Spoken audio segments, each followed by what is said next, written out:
अहम खबर आपको दे रहे हैं कि कराची में पोलिंग स्टेशन बनाने के लिए मुंतखब निजी स्कूलों को शाम 5 बजे तक खुले रखने की हिदायत की गई है। रिटर्निंग अफसर के दौरे के पेश नज़र स्कूलों के लिए हिदायतनामा जारी कर दिया। बात करते हैं डॉन न्यूज़ के नुमाइंदे सैयद वसीम हमारे साथ मौजूद हैं। वसीम, बताएगा हिदायतनामे मजीद क्या हक़ाक़ है?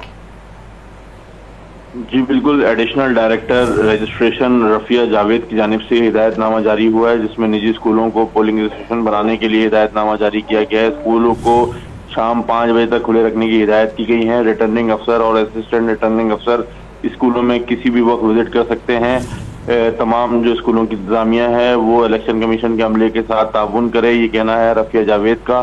निजी स्कूल हफ्ता और इतवार के रोज भी खुले रखे जाएंगे ताकि इलेक्शन कमीशन का जो अमला है वो तमाम तर इंतजामात को हतमी शक्ल देने में हफ्ते और इतवार को उनको किसी किस्म की जहमत का सामना ना करना पड़े।